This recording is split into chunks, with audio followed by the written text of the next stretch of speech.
誰だわ。 Blue Lock episode ke-19 dibuka dengan sebuah cerita yang luar biasa menarik.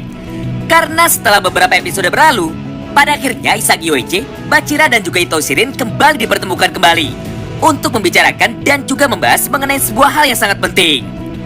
Di mana pada panel berikutnya, tanpa banyak basa-basi, Isagi pun seketika langsung berkata kepada mereka berdua, "Bachira, saat ini aku datang untuk menepati semua janjiku, dan aku pasti akan merebutmu kembali dalam pertandingan selanjutnya." Tidak hanya sampai di situ, pada satu panel yang sama ini, Isagi pun kembali meneruskan semua perkataannya. "Ito Shirin, ayo kita bertanding lagi untuk menentukan siapakah yang layak untuk bermain bersama Bachira, serta siapakah yang pantas untuk menjadi striker nomor 1 di dalam kompetisi Blue Lock." Mendengar semua tantangan itu, tentu saja Rin tanpa ragu langsung menerimanya. Karena faktanya sudah hampir 1 minggu penuh, tidak ada satupun tim dari pemain lawan yang mau menerima ajakan bertanding dari Rin. Mengingat saat ini timnya pun berisikan 4 orang pemain terbaik di dalam kompetisi Blue Lock dengan ranking paling tinggi. Setelah beberapa saat berlalu, atau tepatnya setelah kembali ke ruangan mereka masing-masing, Isagi pun dengan cepat langsung memanggil semua rekan setimnya untuk mengadakan sebuah rapat penting sekaligus menyusun strategi. Mengingat lawan yang akan mereka hadapi selanjutnya adalah tim nomor 1 alias tim terkuat yang ada di dalam kompetisi Blue Lock. Di mana pada panel ini dengan penuh keyakinan Isagi pun berkata bahwa formasi yang akan digunakan oleh Ito Shirin kurang lebih seperti ini. Meguru Bachira akan berperan sebagai playmaker di lini tengah dengan dibantu oleh Tokimitsu pada sayap kiri dan Aryujube pada sayap kanannya. Sedangkan Ito Shirin akan berperan sebagai penyerang tunggal yang mungkin akan melakukan rotasi posisi dengan para pemain lainnya ketika pertandingan sedang berlangsung. Nah, untuk mengcounter formasi dari Rin itu, Isagi pun juga langsung menyarankan sebuah taktik sederhana kepada semua teman-temannya, yaitu Isagi akan bertugas menjaga Rin dan membatasi pergerakannya. Karena saat ini hanya Isagi sajalah satu-satunya pemain yang memiliki kemampuan vision untuk memprediksi pergerakan lawan sama seperti Ito Shirin. Kemudian baru akan bertugas untuk menjaga Bachira dengan menggunakan kekuatan fisiknya. Sedangkan Chigiri bertugas untuk menjaga Aryujube dan Nagi pun bertugas untuk menjaga Tokimitsu. Di atas kertas tentu saja semua strategi yang dibuat oleh Isagi tersebut nampaknya cukup efektif untuk menghentikan aliran bola dari tim lawan. Oleh karena itu, ketiga orang temannya yang lain pun langsung setuju dengan rencana Isagi. Dan mereka pun langsung berganti pakaian serta bersiap-siap untuk segera pergi ke lapangan yang sudah ditentukan demi memulai pertandingan penentuan pada ronde yang keempat. Hal yang serupa pun terjadi juga kepada tim Ito Shirin, Bachira, Tokimitsu, dan juga Aryujube. Di mana pada momen ini mereka berempat pun sudah mulai berjalan menuju ke arena pertandingan dengan niat untuk kembali mengalahkan Isagi Yoichi untuk yang kedua kalinya. Momen pun kini berpindah. Setelah kedua tim sudah tiba di lapangan, lagi-lagi sebuah keributan besar terjadi di hadapan kita semua. Di mana kali ini Baro pun kembali berbuat ulah dan langsung merubah semua hal yang sudah mereka sepakati sebelumnya. Yaitu Baro memilih untuk bertarung melawan Tokimitsu dan juga menjaga Tokimitsu. Karena dirinya merasa kesal dengan sikap dari Tokimitsu yang berbanding terbalik dengan sikapnya sendiri. Jika Baro adalah pemain kuat yang sangat percaya diri dengan semua kemampuan yang dia miliki, maka Tokimitsu adalah pemain hebat yang sangat pemalu dan tidak percaya kepada dirinya sendiri serta dipenuhi dengan banyak sekali aura negatif. Selain itu, Baro pun menjadi sangat penasaran dengan seberapa hebat kemampuan asli dari Tokimitsu. Karena tepat ketika Baro berniat untuk mengangkat tubuh Tokimitsu dan menyeret tubuhnya masuk ke dalam lapangan, ternyata Baro tidak mampu sedikit pun menggerakkan tubuh dari Tokimitsu. Sampai pada akhirnya Baro pun langsung berkata di dalam hati bahwa tubuh dari Tokimitsu sangatlah kuat dan juga sangatlah keras sama seperti batu. Hal yang serupa pun terjadi juga kepada Seishiro Nagi. Di mana pada panel berikutnya, giliran Nagila yang mulai merubah semua rencana Isagi dengan berkata seperti ini. "Isagi, untuk sekarang bolehkah aku menunjukkan sedikit keegoisanku? Karena aku sangat ingin sekali bertanding dengan Ito Shirin dan aku ingin menang dalam duel 1 lawan 1 menghadapinya." Mendengar semua pertanyaan dari Nagi tersebut, dengan berat hati Isagi pun akhirnya setuju. Namun dengan sebuah syarat dan juga catatan penting, yaitu ketika Rin sudah mulai menggila dan Nagi sudah kerepotan, maka Isagi akan langsung bertukar posisi dengan Nagi lagi. Alias ketika Nagi sudah kalah dengan Ito Shirin, maka selanjutnya giliran Isagi lah yang akan bertarung 1 lawan 1 melawan Ito Shirin. Melihat respon dan jawaban dari Isagi itu, Nagi pun seketika langsung setuju juga. Hingga mereka berdua pun akhirnya bertukar posisi. Dan pemain yang akan menjaga pergerakan dari Bachira saat ini adalah Isagi Yoichi itu sendiri. Oh iya, supaya kalian tidak bingung dan lebih mudah dipahami, Maka mulai sekarang tim Isagi, Nagibaro, dan juga Chigiri akan kami sebut sebagai tim putih. Sedangkan tim dari Itoshirin, Bachira, Aryu, dan juga Tokimetsu akan kami sebut sebagai tim merah. Setelah peluit tanda dimulainya pertandingan ronde yang keempat telah dibunyikan, dengan cepat Rin pun langsung mengoper bola itu kepada Bachira. Dan mereka pun langsung melancarkan rangkaian serangan pertamanya. Melihat hal itu tentu saja Isagi tidak bisa tinggal diam. Dan dia pun segera berlari ke arah Bachira untuk menjaganya dengan ketat. Di momen inilah pada awalnya Bachira nampak sangat percaya diri dan juga yakin bahwa dirinya pasti akan mampu melewati Isagi dengan mudah. Karena terakhir kali mereka bertemu, Isagi masih sangat lemah serta tidak pernah menang satu kali pun dalam duel 1 lawan 1. Oleh karena itu, Bachira pun langsung membalikkan badannya dan berlari ke arah kanan untuk melakukan gerakan tipuan. Tapi sayangnya kali ini Isagi mampu dengan mudah membaca semua pergerakan dari Bachira. Hingga pada akhirnya dia pun berhasil menggagalkan teknik dribble itu serta membuat Bachira terpojok. Di momen inilah Bachira seketika baru sadar bahwa ternyata Isagi sudah berevolusi serta sudah berkembang menjadi jauh lebih kuat dari sebelumnya. Karena faktanya, saat ini Isagi Yoichi sudah mampu menggunakan teknik spatial awareness-nya untuk melihat semua pergerakan dari lawan ataupun kawan yang ada di dalam lapangan kecil tersebut. Singkat cerita, karena Bachira terlalu lama memegang bola, akhirnya Baro pun dengan cepat mampu mengejarnya dan dia pun saat ini sudah berdiri tepat di belakang Bachira. Melihat hal itu, Bachira pun langsung berniat mengoper bola tersebut kepada Tokimetsu yang kebetulan saat ini sedang berdiri dengan bebas tanpa penjagaan dari Baro. Tapi sayangnya Isagi mampu membaca dengan akurat semua rencana yang ada di kepala Bachira. Hingga Isagi pun berhasil merebut bola itu dan langsung mengirimkan satu umpan lambungnya kepada Shishironagi yang kebetulan sudah berada di area kotak penalti dengan penjagaan ketat dari Itoshirin. Di momen inilah sebuah skema kerjasama yang brilian ditunjukkan oleh Nagi, di mana tepat ketika dirinya sadar bahwa saat ini Itoshirin sudah berada di posisi yang sempurna untuk menghentikannya, dengan cepat Nagi pun langsung merubah rencananya dan malah mengoper bola tersebut ke area kosong di belakangnya. Karena kebetulan saat ini Nagi sudah melihat bahwa Chigiri sedang berlari dengan bebas, serta sudah menunggu sebuah umpan pendek dari kaki Nagi.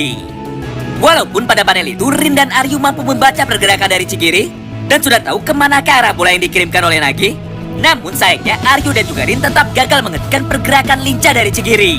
Sampai pada akhirnya Chigiri pun mampu melewati mereka berdua dengan menggunakan kecepatannya dan langsung melesatkan satu tendangan supernya ke arah gawang tim merah. Hingga gol pun berhasil tercipta dari kaki Chigiri dan skor pun kini berubah menjadi 1-0 bagi keunggulan untuk tim putih. Wow, menarik banget ya. Di momen inilah seketika semangat kompetitif dari Bachira kembali terbakar. Karena pada akhirnya Bachira mampu menemukan lawan yang sangat kuat. Hingga mulai dari sini evolusi dari Bachira pun perlahan-lahan akan kembali ditunjukkan di hadapan kita semua. Nah, tepat setelah kick off yang kedua telah dilakukan, Rin pun dengan cepat kembali mengoper bola tersebut kepada Bachira lagi. Di mana kali ini Bachira yang sudah sadar dengan kesalahan sebelumnya langsung melakukan sebuah permainan cepat dan mengoper bola itu kepada Aryu yang kebetulan pada saat itu sedang beradu kecepatan dengan Chigiri pada sisi sebelah kiri lapangan. Walaupun di momen ini Chigiri yakin jika dirinya bisa menang melawan Aryu, namun nampaknya kali ini giliran Aryu lah yang bersinar. Karena tepat sebelum bola dari Bachira menyentuh tanah, ternyata Aryu memutuskan untuk melompat lebih dulu untuk menyambut umpan itu. Dan kemudian di saat yang bersamaan langsung mengoper bola itu lagi kepada Tokimetsu yang ada di sayap kanannya. Beruntung kali ini baru mampu memberikan penjagaan yang sempurna kepada Tokimetsu. Hingga pada akhirnya dia pun tidak mampu berlari melewati Baro dan malah memutuskan untuk mengoper bola itu kepada Itoshirin yang sedang berdiri bebas. Mulai dari sinilah lagi-lagi permainan indah yang luar biasa menarik kembali ditunjukkan oleh Itoshirin. Pertama, setelah menerima umpan tersebut dari Tokimetsu, Rin pun langsung membawanya berlari ke arah gawang tim putih. Melihat hal itu tentu saja Nagi seketika langsung meresponnya dan langsung melancarkan satu sliding tackle-nya tepat ke arah kaki Rin. Tapi sayangnya kali ini Nagi harus tertipu, karena ternyata Rin malah langsung membalikkan badannya dan dia pun langsung mendribble bola itu ke arah yang berlawanan dari Nagi. Kedua, walaupun di momen ini Isagi mampu merespon dengan cepat dan berhasil menjaga Rin dengan ketat, namun lagi-lagi Isagi pun ikut tertipu dengan permainan kombinasi dari Rin serta Bachira. Karena di saat yang bersamaan itu, tiba-tiba saja Bachira langsung melakukan teknik pergerakan tanpa bola untuk berlari melewati Isagi dari arah belakangnya. Akibatnya pandangan dari Isagi pun secara refleks langsung meresponnya dan menoleh ke arah Bachira walaupun hanya sebentar. Hal itulah yang membuat konsentrasi dari Isagi terganggu hingga pada akhirnya Rin pun mampu bergerak dengan bebas. Ketiga, Setelah berhasil menipu Isagi dan juga Nagi, kini giliran Chigiri lah yang menjadi korban selanjutnya. Di mana pada panel ini nampak Rin yang kembali berpura-pura untuk melakukan tendangan jarak jauhnya ke arah gawang tim putih. Hingga Chigiri pun dengan cepat langsung melancarkan satu teknik sliding tackle-nya untuk menutup jalur tembakan dari Toshirin. Tapi tepat setelah Chigiri menyerangnya, tiba-tiba saja Rin langsung menghentikan tembakannya dan malah melakukan dribble ke arah samping untuk melewati Chigiri. Akibatnya saat ini Rin pun mampu berdiri dengan bebas tanpa satu pun penjagaan yang berarti setelah melewati ketiga orang pemain dari tim putih secara berturut-turut. Sampai pada panel berikutnya, Rin pun tanpa banyak basa-basi langsung menembakkan satu tendangan supernya dan gol pun berhasil tercipta untuk merubah kedudukan menjadi 1-1. Walaupun saat ini Isagi masih tidak mampu untuk merebut bola dari kaki Rin dan juga mengalahkannya, namun nampaknya hal tersebut sama sekali tidak membuat dirinya kecewa, tapi justru malah membuat Isagi menjadi semakin percaya diri. Karena faktanya, ternyata kali ini kemampuan dari Isagi perlahan-lahan sudah mulai berevolusi dan juga mendekati kekuatan dari Rin. Bahkan pada panel berikutnya, dengan penuh keyakinan Isagi pun mulai membantah semua ucapan dari teman-temannya. Dan di saat yang bersamaan langsung menjelaskan kepada Nagi baru serta Chigiri mengenai inti dari permainan dan juga kekuatan yang dimiliki oleh Toshirin dengan berkata seperti ini. Tidak, kalian semua salah. Permainan yang ditunjukkan oleh Rin barusan bukanlah sebuah keajaiban. Karena jika kita coba analisa, ternyata sejak tadi Rin sama sekali tidak berusaha untuk bergerak maju dan berlari mendekati gawang. Tapi dirinya hanya berlari lurus ke arah samping, serta terus berada di zona tembaknya, yaitu 28 meter.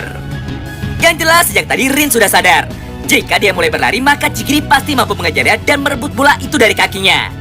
Dan jika dia mencoba memaksa melewati Nagi, maka Nagi pun mampu dengan mudah merebut bola itu juga, atau paling tidak menutup jalur tembakannya. Itulah yang membuat Rin terus berada di area tengah dan hanya berpura-pura menembak sebanyak 3 kali. Hingga kita semua pun tertipu, dan pada akhirnya dia pun berhasil melewati kita bertiga untuk mencetak gol. Mendengar semua penjelasan dari Isagi, Chigiri pun dengan cepat langsung meresponnya. Hah? Apa kau tidak sadar? Fakta kalau saat ini kau mampu menjelaskan gaya permainan Rin dengan Richie sebenarnya sudah dapat membuktikan jika sekarang kau sudah berada di level permainan yang sama dengan Toshirin. Dan kau pun merupakan seorang striker yang luar biasa jenius sama seperti Toshirin juga.